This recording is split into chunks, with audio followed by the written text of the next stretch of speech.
Halo semuanya, kita balik lagi.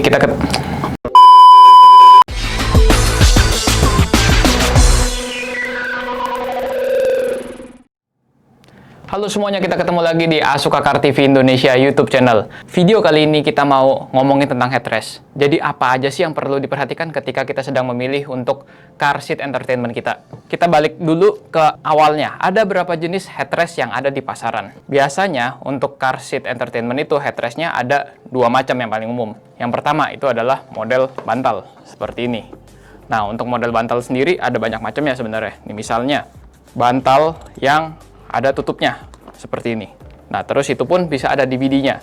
Konsepnya adalah kita menggantikan bantal originalnya mobil, untuk ini kita masukin menggantikan yang original mobil. Jadi kalau banyak yang nanya bantal yang originalnya diapain, itu disimpan aja. Kita akan menggantikan permanen ke bantal originalnya sehingga kita bisa nonton. Dan ini menghemat tempat sebenarnya. Jadi khusus untuk mobil-mobil kecil nggak usah khawatir. Kayak nanti, oh kalau ada tambahan headrest gimana, nanti makan tempat. Nggak makan tempat. Kita gantikan bantalnya. Nah, ada juga sering pertanyaannya adalah, apakah pakai bantal original, lalu dicopot, giniannya dipasangin pakai layar? Nggak, jangan begitu juga. Kita ganti saja keseluruhannya. Nah, yang harus diperhatikan ketika memilih headrest bantal, itu biasa adalah ukuran layarnya. Ada yang ukurannya 9 inch, ada juga yang ukurannya 8 inch, seperti ini. Ini yang ukuran 8 inch. Selain dari layar, kita bisa perhatikan juga, ada yang memiliki misalnya fungsi DVD. Ada juga yang nggak punya DVD. Terus di sini misalnya ada colokan USB juga. Ada audio output juga.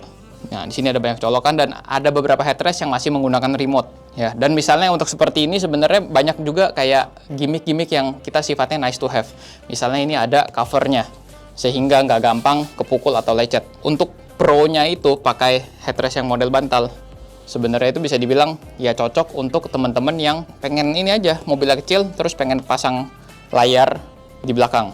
Nah, tapi sebenarnya kontranya adalah ukuran layarnya terbatas, mungkin maksimum 9 in. Nggak bisa lebih besar, karena kalau lebih besar lagi ya ini nggak muat di bantal headrest ya. Dan udah gitu mungkin kontranya juga ada satu lagi. Bantal headrest yang ada di pasaran cenderung nggak sekokoh bantal original mobil. Karena kenapa? Kenapa nggak sekokoh yang di original mobil? Karena memang disetel supaya ini bisa ngatur angle untuk nonton nih, misalnya begitu.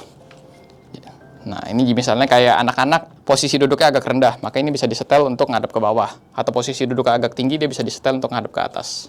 Nah, untuk headrest bantal sendiri yang sudah kita pasangin, kabelnya ini nanti akan nyambung ke head unit depan untuk menerima video inputnya. Nah, jenis headrest yang kedua yang sangat umum kita tahu di pasaran adalah yang jenisnya clip-on. Jenis clip-on itu sebenarnya modelnya seperti ini. Kita bisa lihat. Nah, jenisnya seperti ini. Clip-on. Clip-on itu sebenarnya secara estetika mungkin bagus karena kelihatannya tipis, ya. Tapi ada sedikit kontranya adalah kalau mobilnya agak kecil, ini bisa mengganggu kayak secara ruangan, secara space ini mengganggu. Karena misalnya tidak sengaja bisa kepukul tangan ketika anak-anak lagi main, atau misalnya ketika lagi lipat kursi belakang ini bisa kena pentok. Nah, tetapi kalau mobilnya space-nya agak besar, misalnya seperti sejenis Fortuner, Pajero, atau Alphard, mungkin ini bisa menjadi solusi. Karena ini tipis dan kelihatannya memang elegan. Gitu. Dan untuk jenis-jenis headrestnya sendiri, ada banyak macam sebenarnya untuk clip-on. Ya. Yang harus diperhatikan biasa, apa aja sih keunggulan dari headrest clip-on itu? Ada yang memiliki DVD. Nah, seperti ini. Ini misalnya masih ada yang pakai modelnya DVD. Kita bisa masukin DVD di sini. Ada yang touchscreen, masih pakai touch panel di bawah. Dan ini biasa kalau headrest clip-on, layarnya paling kecil sekitar 10,1 in. Ya, karena kalau menurut saya kalau layar clip-on itu lebih kecil lagi jadi 9 in, menurut kita sih udah kekecilan. Jadi sebenarnya paling enggak 10,1 in itu layar yang pas atau bahkan lebih besar. Misalnya sekarang kalau layar clip-on ada yang 11 in, ada yang 13 in. Kalau untuk clip-on, teman-teman nggak usah khawatir untuk bisa adjust angle-nya. Angle layarnya kita bisa lihat. Ini bisa di-adjust. Jadi misalnya ketika anak-anak, misalnya posisi duduknya lebih rendah, dia akan lebih mudah untuk menonton. Atau misalnya ketika orang dewasa yang duduk belakang, dia juga tinggal di-adjust menghadap ke atas. Seperti ini. Nah, untuk clip-on sendiri sebenarnya yang diperhatikan juga adalah jenis displaynya, jenis layarnya. Karena seringkali jenis display layarnya kalau belum IPS, itu suka nggak enak nontonnya. Karena kita begitu nontonnya miring sedikit, langsung kelihatannya di layar gelap. Sedangkan kalau IPS, kita mungkin masih miring sedikit, efek warna yang dihasilkan tetap bagus, dan tetap enak untuk dinonton, dan tetap enak untuk di mata. Ngelihatnya itu nggak cepet capek. Zaman sekarang di 2019-2020 untuk di headrest clip-on sudah punya yang namanya Android.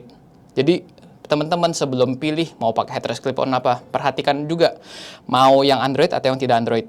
Misalnya seperti ini. Nah, ini headrest clip-on yang ukurannya 11,8 in. Tipis, slim, dan ini sudah Android. Kalau Android, dia akan connect ke handphonenya Bapak Ibu sebagai hotspot. Jadi dia tethering. Setelah dia tethering, bisa akses YouTube, bisa akses juga browsing, bisa akses semua hal yang teman-teman mau nonton.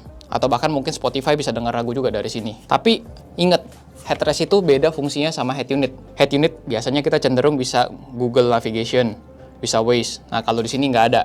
Ya, jadi itu yang harus dibedakan. Dan biasanya untuk headrest clip-on, perhatikan juga ininya, inputnya, video input.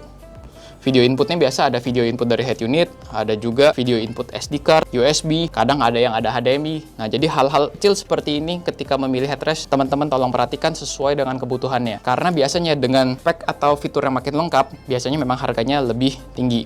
Kalau misalnya ada fitur-fitur yang tidak diperlukan, misalnya Bapak Ibu tidak perlu, Bapak Ibu bisa cari untuk headrest yang lebih ekonomis. Ada juga headrest Android yang langsung bahkan bisa colok kartu 4G atau SIM card. Misalnya seperti headrest yang satu ini. Ini langsung ada slot 4G-nya di sini. Nah, yang ini sebagai informasi aja, ini headrest-nya tipenya Mirai MR1011A. Headrest yang satu ini sebenarnya bisa dibilang hampir sama kayak Android tablet. Tinggal pasang kartu 4G, SIM card-nya, maka dia bisa langsung untuk akses internet dari tablet ini. Oke, jadi sekarang mau bertanya, apa sih kontranya kalau kita pilih headrest yang clip-on? Kontranya sebenarnya itu satu. Kita kadang suka nggak sengaja kena tangan, apalagi kalau anak-anak masih kecil. Tuh dimainin atau ditarik-tarik, itu bisa jadi ada resiko. Memang kita sudah desain, biasanya headrest sudah didesain untuk durable, untuk rigid. Tapi kalau yang namanya anak-anak mainin, tarik-tarik atau kepukul, ini juga ada resiko untuk nanti melukai atau bikin baret dari headrestnya ini. Itu sebenarnya resikonya. Nah, tetapi untungnya ketika kita pilih clip-on headrest ini, untungnya sebenarnya adalah layarnya lebih besar dan cenderung udah lebih canggih dibandingkan dengan headrest yang masih berupa bantal. Nah, jadi balik lagi sebenarnya yang lebih cocok yang mana untuk mobil Bapak Ibu, untuk mobil teman-teman, itu sebenarnya balik lagi lihat kebutuhannya teman-teman. Oke, jadi sekian dulu. Kalau misalnya ada komentar yang membangun atau ada pertanyaan, boleh isi di bawah. Dan jangan lupa untuk like dan subscribe untuk bisa melihat video-video kami selanjutnya. Kita tunggu lagi. See you again. Bye-bye.